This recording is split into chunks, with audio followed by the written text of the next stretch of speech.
Just for a second, just for 1 second, imagine there were no polls, no talking heads, no experts telling us who could or could not possibly win. Who do you think, seeing what you're seeing on the ground, would win? Think practically. You need 270 votes to win this presidency. As it stands this morning, 63% of the total number of votes from 2016 have already been cast. It's 88 million people as of this morning have already voted. In 2016, there were a total of 139 million total votes. Now, Democrats historically vote early. Republicans tend to wait and vote on Election Day in person. Why? I have no idea, but that's just the data. So how will it go on Tuesday? Here's my theory. Trump is going to win probably 336 electoral votes with a possible 365. I know this goes against all the polls, but I used to handle polling for the White House super PAC, so I know what I'm talking about here. Okay, let me explain. There's obvious strongholds for each party. The West Coast will go blue. California will be closer than it has been in recent years, but it'll end up blue. Flyover states are red. New England, New Jersey, Delaware, Maryland, Illinois, and likely Virginia will go for Biden. Maine will split its electors. And despite what Team Beto and friends are saying, Texas is not a purple state. It's red. It is deep red. And Hawaii and Alaska will basically cancel each other out. So let's talk about swing states. In Pennsylvania, the Scranton kid said he was going to ban fracking and put coal out of business. You think he has a shot there? No. Same in Ohio.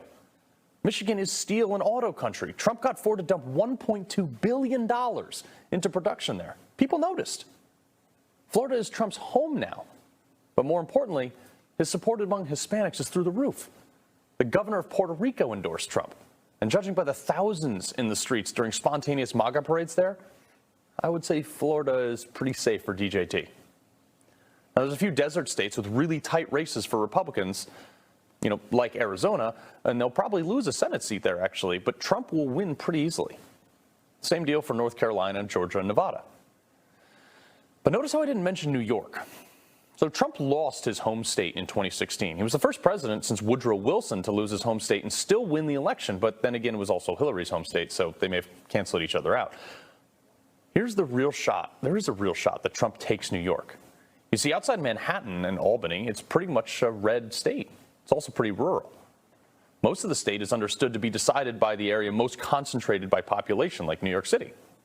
So a lot of folks who would vote Republican really don't bother. Only about half the state voted in 2016. Trump has two things going for him here. First, he made a huge push for his base to vote, no matter what state.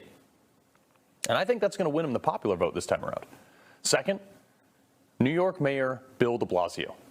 This guy has been a failure of biblical proportions. We're talking Old Testament level catastrophe. He's reduced Manhattan to a metaphorical Chernobyl.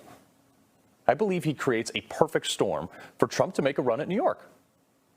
Now, if Trump wins the state, he gets 365 electoral votes over Biden's 173.